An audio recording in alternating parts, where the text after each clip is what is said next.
বরিশালের পেয়ারা বাজার গিয়ে পেয়ারা নিয়ে দরদাম করা, আবার এত সুন্দর ভীমরুলি পেয়ারা বাগানটা ঘুরে দেখার অভিজ্ঞতা আজকে আপনাদের সাথে শেয়ার করব।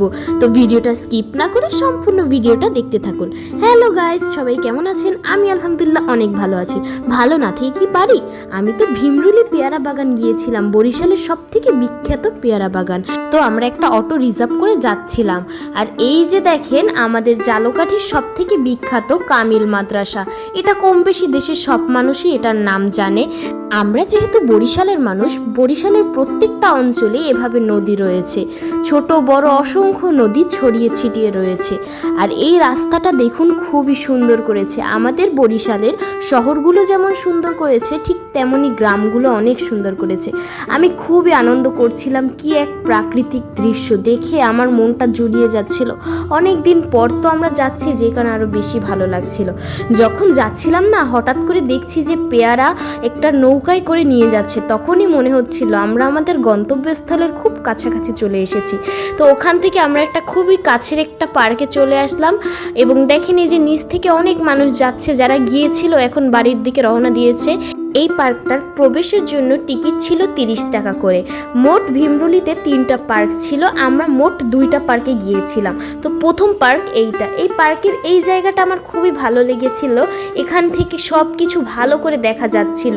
আর যারা আমার মতো ছবি তুলতে পছন্দ করেন তাদের তো একবারে পছন্দ হয়ে যাবে, কারণ এখান থেকে অনেক সুন্দর ছবি উঠছিল।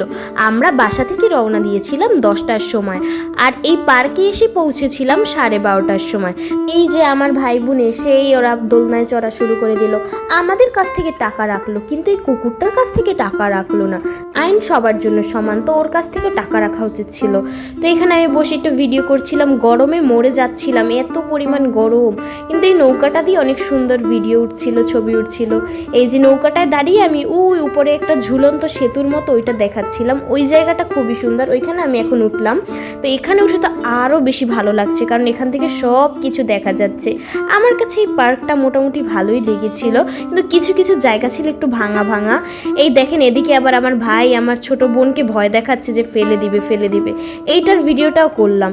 এখানে আমি আবার পাতা খাচ্ছিলাম, যে একটা পেয়ারাও হাতের কাছে পাইনি, কারণ আমাদের আগে অনেক মানুষ এসে গেছে এখান থেকে, যেখানে হাতের কাছে কোনো পেয়ারাই পাওয়া যায়নি।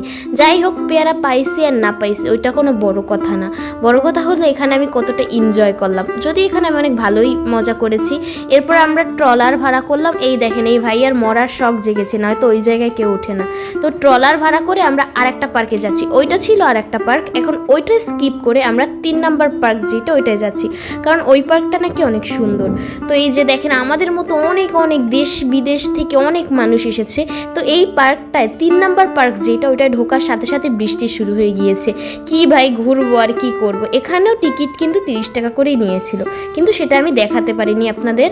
বৃষ্টির কারণে অনেক দোকান বন্ধ ছিল। তো এর ভিতর আমি আইসক্রিম পেয়ে গেছি, আর কি লাগে, আইসক্রিম পেলে আর কথাই নেই। তো আইসক্রিম খাচ্ছিলাম আর উপভোগ করছিলাম। আমার মতো অনেক মানুষ এখানে ছাউনির নিচে দাঁড়িয়েছিল। এখন পর্যন্ত যেই 2টা পার্ক ঘুরে এসেছি, তার ভিতরে আমার এই 3 নাম্বার পার্কটা সবচেয়ে ভালো লেগেছে।